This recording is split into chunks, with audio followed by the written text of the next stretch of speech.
Good morning, or good afternoon, or good evening, whenever you're deciding to join us, and welcome to Virtual Sunday School. My name is Christy Heins, and I am the coordinator of Children and Family Ministries here at Geneva Lutheran Church, and I am so glad that you're joining us for this Virtual Sunday School lesson. Thank you for being here. So you can use this in a variety of ways. If you would prefer, you can have the kids in your house watch the Sunday school lesson while the grown-ups are watching the worship service, either while they watch it during the live stream or later some other time during the week. Or if you would rather, your whole family can join together and watch the Sunday school lesson, and you can do the songs and the stories and the activities all together as a family. Whatever works best for you, please use this resource as you wish. So we're going to get started, as we always do, with our warm-up song, which is Alive, Awake, Alert, to get ready for our lesson. So you can stand up and join me, and here we go. Ready? I'm alive, awake, alert, enthusiastic. I'm alive, awake, alert, enthusiastic. I'm alive, awake, alert. I'm alert, awake, alive. I'm alive, awake, alert, enthusiastic. Awesome. Feeling warmed up? You ready to go? All right, let's get started on our lesson. Hello, and welcome to Sunday School for Sunday, February 7th. Thanks for tuning in. Today, we are going to read a story from the Bible, and this week I am going to use the Beginner's Bible, which you may have at home. So if you want to, you can pause the video really quick and go grab your copy of it if you want to, and you can follow along as I read. I will be starting on page 324, and the story we're reading today is called A Captain's Faith. A Captain's Faith. Jesus came down the mountain to a nearby city. Crowds of people gathered to see him. An army captain said, "Lord Jesus, my servant is very sick. Please, will you help him?" Jesus said, "I will go to your house and heal him." The captain replied, "You do not need to go to my house. Just say the word, and my servant will be healed." Jesus was amazed. "I have not found anyone whose faith is so strong," he said. Then Jesus said to the captain, "Go, your servant is healed." The captain ran home.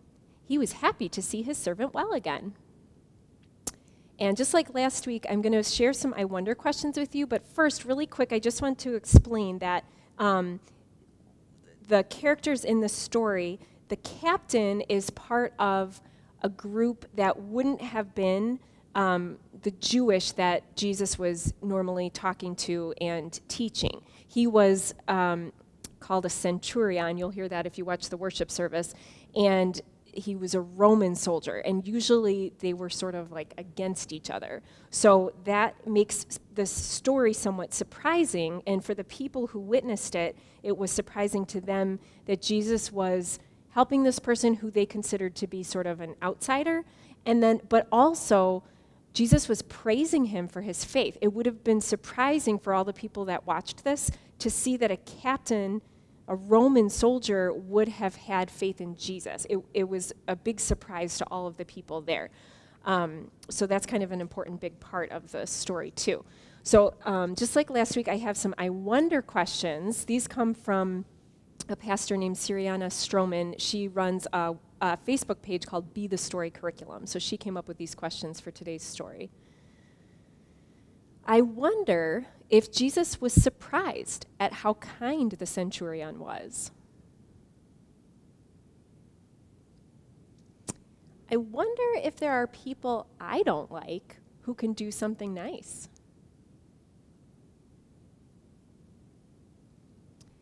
I wonder if someone who believes differently than me can still have a good, strong faith.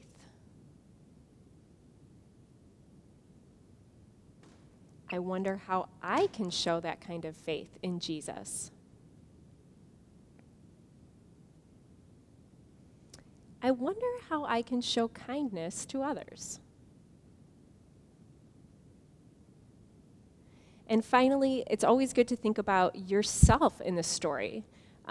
She asks you to reflect on who are you in this story, and what does the story mean for you today? So take a minute to just sort of think about that. Think about the different people in the story. Are you kind of like the soldier who is very faithful and believes that Jesus can do anything? Are you sort of like the other people around that were watching and sort of suspicious about this other person?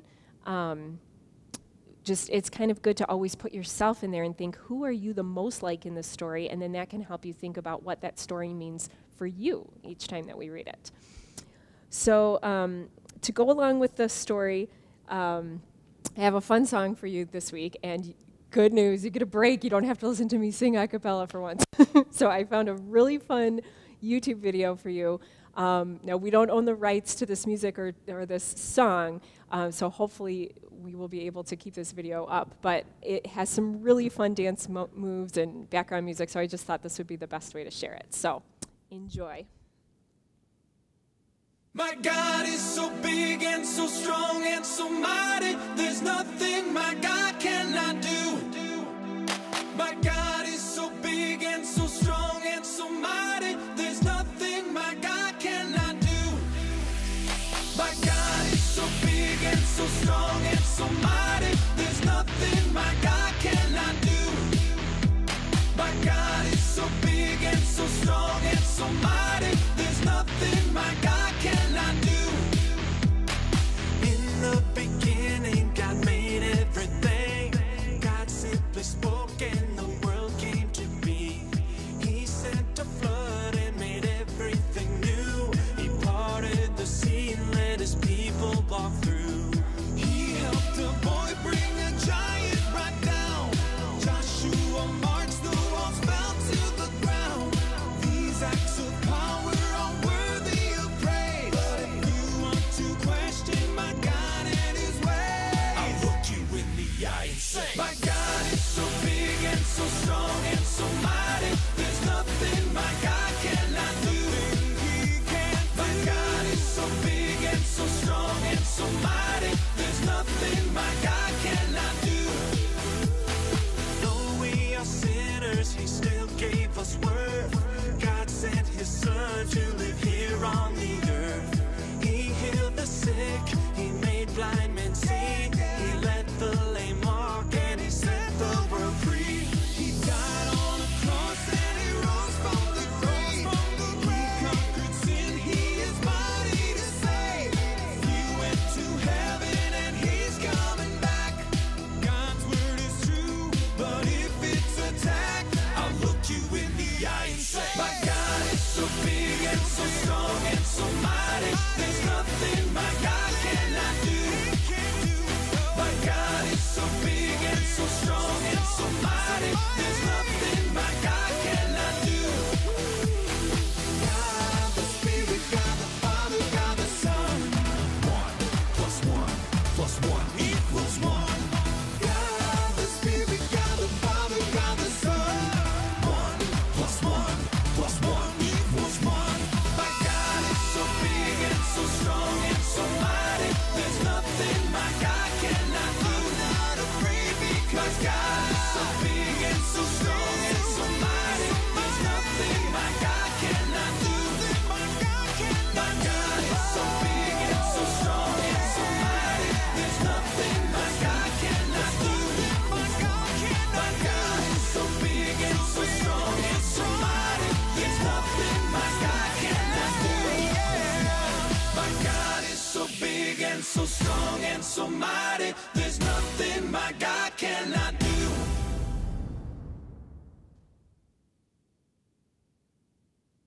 Wasn't that so fun? I hope you go back and enjoy that one a couple more times this week, because I just love that. I thought it was so much fun to sing and to act out, or to do all the motions. So now, the next thing I'm going to do is read you a picture book, but I have to tell you the stories for this week that if you watch the worship service or if your parents watch the worship service, Pastor Trudy will actually be sharing 2 different Bible stories. So the first one is the Captain's Faith that I already read to you. The other one I didn't have in my any of my children's Bibles, so I'll just tell it to you really quickly. And then the picture book that I'll be reading kind of has more to do with that second story. So after Jesus healed the servant of the centurion that we heard about earlier, he also did another healing. And this one was even more surprising to all the people who were watching because he saw that there was a widow, which means a woman whose husband had died, and she had one son, and her son also died. And he saw this when they were going to bury the son. It was part of the son's funeral. And Jesus saw this woman who had lost her husband, and now she had lost her son, and he saw her grieving, crying, so incredibly sad and upset at this hard moment in her life. And Jesus was moved with compassion, and he saw her hurting so badly. He said to the son who was lying, they were carrying him to his funeral to be buried, and he said to him, "Get up." And he did. The son who had died came back to life. And Jesus healed him and brought him back to life because he was just so moved with compassion for this poor woman who was grieving so badly. And he wanted to do something to make her feel better, so he brought her son back to life. It was a miracle, and all who saw it were amazed. So the story that we'll read today is called The Branch, and then I'll connect it back to our Bible story after we read it. The Branch by Michelle Messier, illustrated by Pierre Pratt.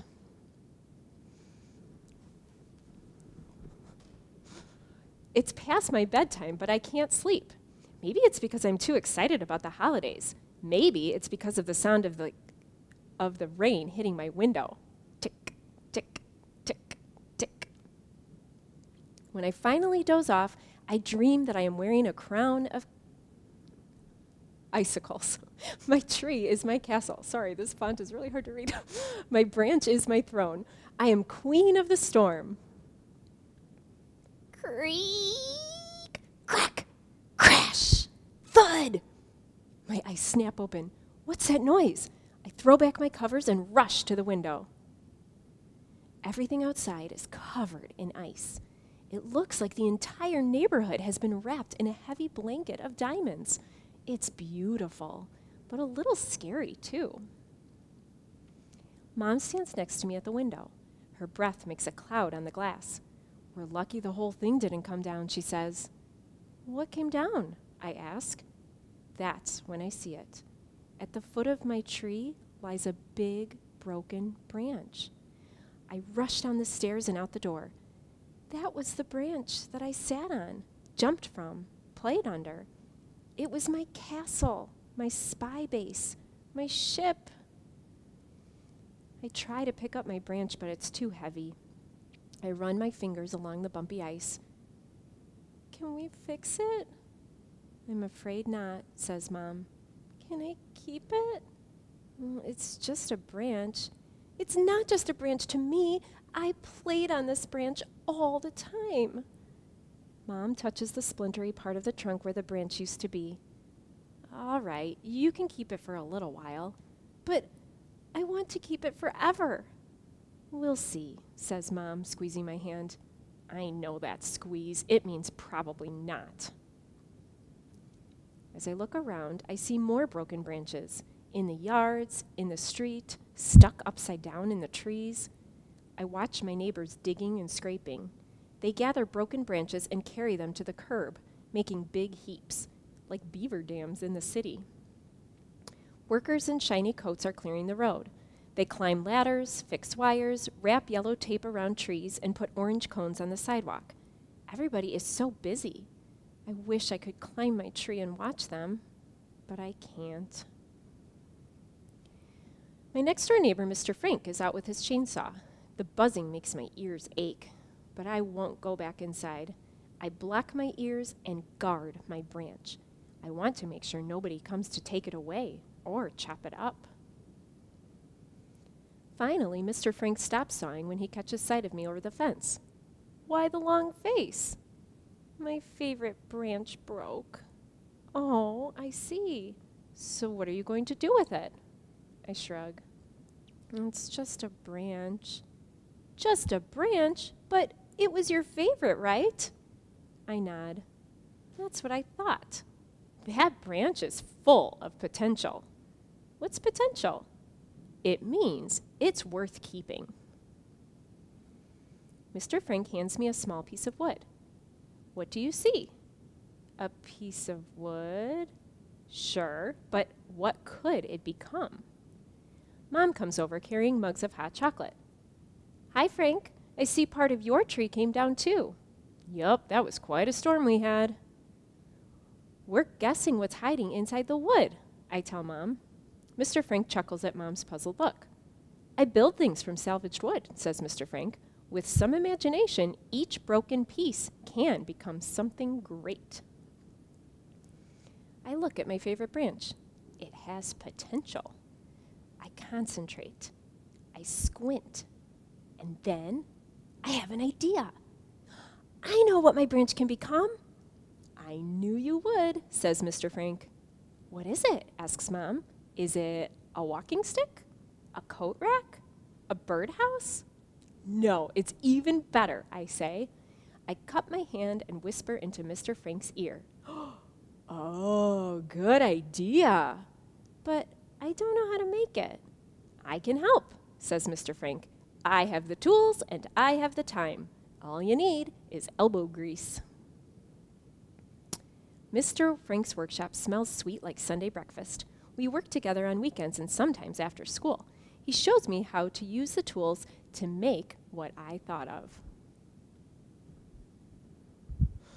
We draw plans, we measure, we saw some more, we dry the wood, then we wait and wait and wait. We plane, we make holes, we sand, then we varnish. 3 coats to make it last a long, long time. It wasn't just a branch, it was my branch. The one I sat on, jumped from, played under. It was my castle, my spy base, my ship. Oh, I think we're... And it still is. Isn't that such a nice story?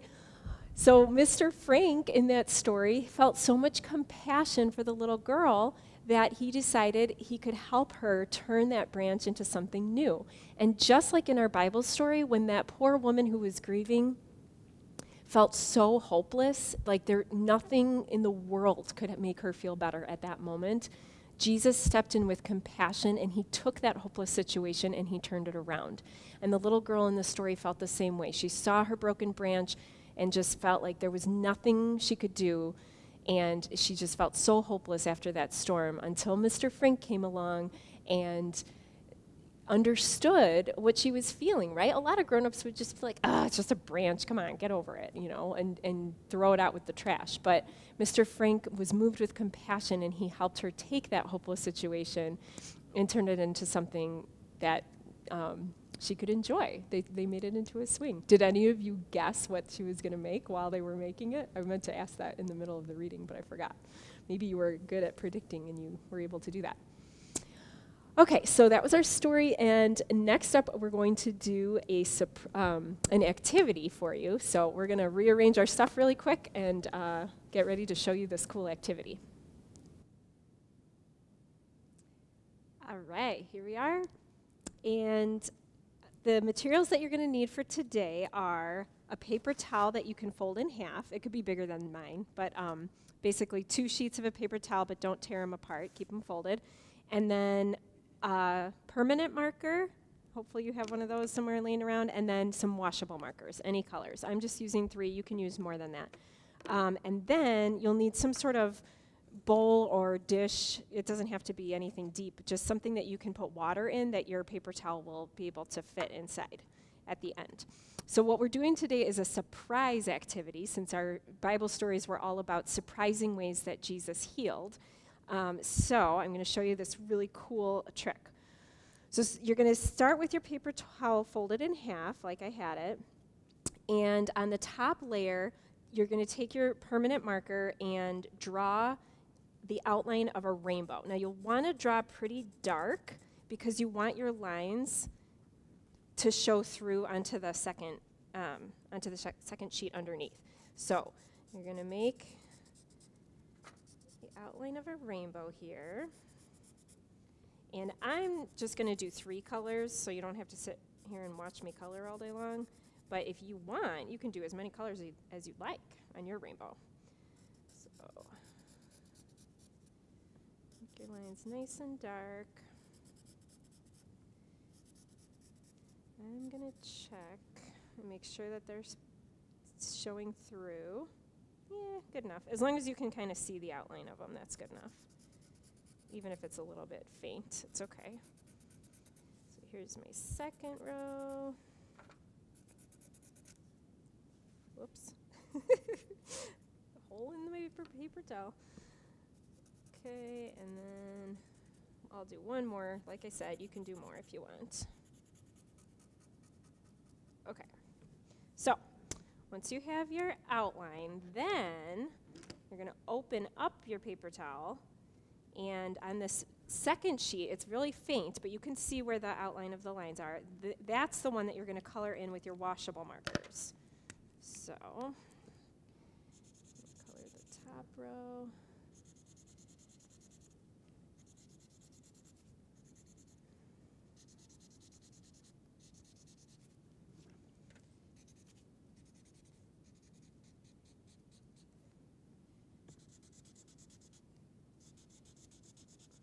Fill it in as much as you can. It doesn't have to be perfectly within the lines. Just get lots of good color in there. Okay. Do yellow for my second one.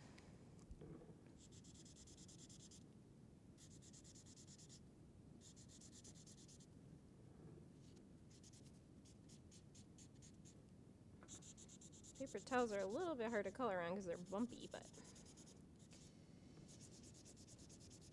it's worth it. You're going to like the surprise at the end. Okay, there's my yellow one. And last one, I will do blue.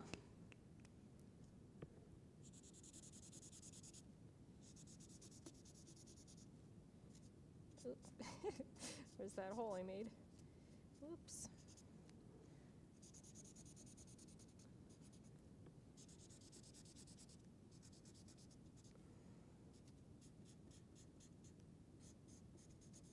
Okay, so when it's all colored in, now I'm going to pour some water into my tray. You don't need a lot, but just enough that it covers the whole area so your paper towel will be completely submerged. Okay, now you fold it back up, and if you look at the paper towel now, there's no color in the rainbow, right? It's just a black and white outline of a rainbow. But watch what happens when you put it in the water. Whoa, isn't that so cool? Were you surprised? You can do this, do this actually sort of like a magic trick too if you wanted to. You could have it all colored and ready to go and show somebody just the blank black and white one.